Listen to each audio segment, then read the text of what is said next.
Friends मुनिलु एवं आपण देखुचंती Smita technical Odia YouTube channel.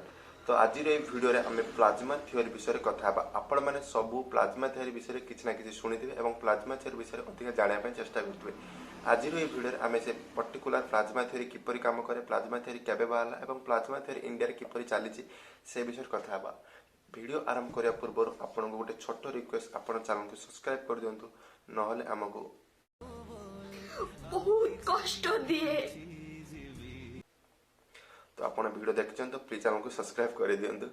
तो प्लाज्मा थ्योरी केबे बाहरतिला? प्लाज्मा थ्योरी 1918 मसिया बाहरतिला, जतबेले स्पेनिश फ्लू एबे जो कोरोना वायरस जपर दुनिया रे गोटे व्यापी जो रोग हेतबेले अमेरिका रे पाखापाखि यूरोप रे सब कंट्री गोटे स्पेनिश फ्लू व्यापीतिला। सेही फ्लू समय प्लाज्मा थ्योरी को बाहर कर जायतिला। एबे प्लाज्मा थ्योरी विषय हम कथा बा इंडिया विषय। तो आपण जानते एबे जो कोरोना वायरस चलची, ए कोरोना वायरस रो कोनोसी मेडिसिन नाही। यह केवल भल ट्रिटमेंट एवं रोगी इम्यूनिटी सिस्टम को बढ़ाई तांको बॉडी रे एंटीबॉडी तैयारी होला बेले जो कोरोना वायरस को तांको तैयारी होची बॉडी रो जो आम एंटीबॉडी तैयारी हो से माने से कोरोना वायरस को मार दउचंती।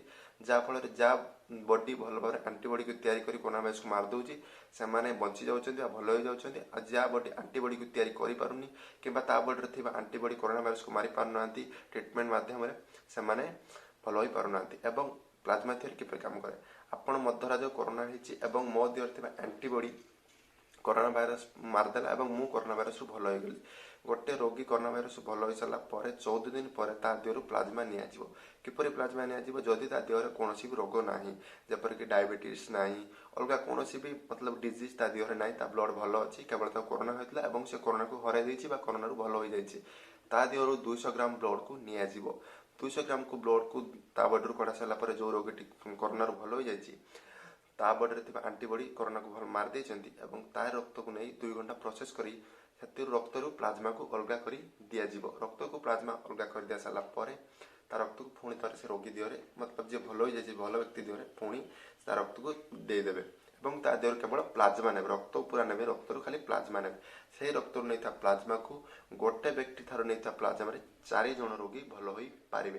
तो ए जो प्रोसेस प्रथम केरल सरकार आरंभ करले एवं केरल सरकार बहुत सारा रोगी को कोरोना रोगी को एई टाइप रो भल कर देछन एवं दिल्ली सरकार मध्य केजरीवाल सरकार मध्य प्लाज्मा थेरेपी रे काम करी किछि रोगी को भल करछन, जा कि से निजे प्रेस कॉन्फ्रेंस करी काली कहितले।